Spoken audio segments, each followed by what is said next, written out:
এবং এটা সবসময় যত ধরনের কন্টিনিউয়াস সুচার আছে এগুলো কিন্তু রানিং টাইপের। রানিং মানে কি সামনের দিকে আগাচ্ছে, আমি কিন্তু ওইখানেই থাকবো না অথবা ওইদিকে পিছাবো না। বুঝতে পারছো? এটা হচ্ছে বিষয়।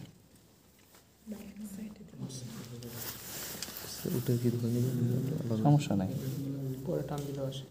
এটা আমরা এখনো টান দিচ্ছি না, টান দিলে তো তুমি কাজ করতে পারবে না। পরে আমরা একসাথে টান দিয়ে কি করে ফেলবো। যেমন এটা খুলে গেল, ঠিক আছে, যদি বেঁধে না দিতাম আরও খুলে যেত। করছি কিন্তু প্র্যাকটিক্যালি তোমরা এখানে না বেঁধেও কাজ করতে পারো। হ্যাঁ, অনেকে সেটা পছন্দ করে। কোনো ধরনের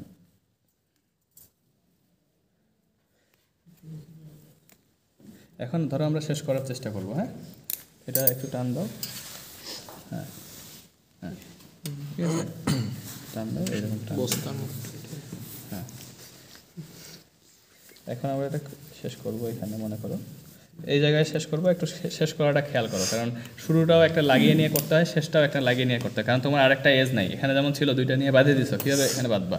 এখানে টান দিছি না একটু আগে, এখন আর টানবো না। এখন এই যে মাথাটা থাকলো এখান থেকে আমার কাজ হবে, একটু টাইট করে নিব আগে এইভাবে। তারপর এই যে লুপটা হলো না, এই লুপের সাথেই আমার কাজ। এই যে এখন এইটাকে নেব আমরা, এরপরে যা আছে তাই। ওই লুপটাই হচ্ছে আমার এজ। বুঝতে পারছো? এটা মনে রাখতে হয়। কন্টিনিউয়াস সুচারে এই জিনিসটা তোমাকে করে নিতে হবে, আদারওয়াইজ তুমি এই করতে হবে না। বুঝতে পারছি স্যার। এটা হচ্ছে কাপড় দেখে একটু হইলো, স্কিন হইলে আরো সুন্দর দেখাইতো।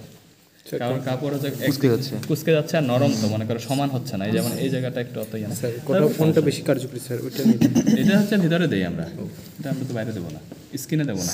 তোমাদেরকে সময় কম লাগে, সুচার ম্যাটেরিয়ালও কম লাগতেছে, এটা কিন্তু মনে রাখবা। আর ইন্টারাপ্টেড দিতে বারবার কাটতেছো না, আবার নিচ্ছে যে সুচার ম্যাটেরিয়ালও হচ্ছে বেশি লাগতেছে এবং সময়ও বেশি লাগতেছে। কারণ এতগুলো গিট দিচ্ছে, এখানে গিটের মধ্যেই তো নটের মধ্যেই তো সুচার চলে যাচ্ছে।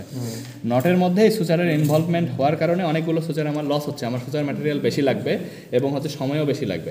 তবে এটা ভালো, কারণ যে এক্সটার্নালি আমরা এই সুচারটা কেন দেই, কারণ এক্সটার্নালি স্কিনটা যথেষ্ট টাফ এবং এর মধ্যে টেনশন থাকে, ইলাস্টিসিটি থাকে, ফ্রিকশন থাকে, মুভমেন্ট থাকে। যদি কন্টিনিউয়াস দিতাম পাট করে ছিঁড়ে যেত, একটা সিরা মানে সবই খুলে দেওয়া। আর এক্সটার্নালি যদি একটা ছিঁড়ে যায় বাকিগুলো কিন্তু থাকবে। এই জন্য ইন্টারাপ্টেড সুচারের একটা বিশেষ কারণ আছে, যে যদি তোমার একটা ছিঁড়ে যায় বাকিগুলো আছে আমার, কিন্তু এটা একটা ছিঁড়ে গেলে মাঝখানে যে, খেয়াল করছো কিনা, এখানে যে কোনো মানে হচ্ছে।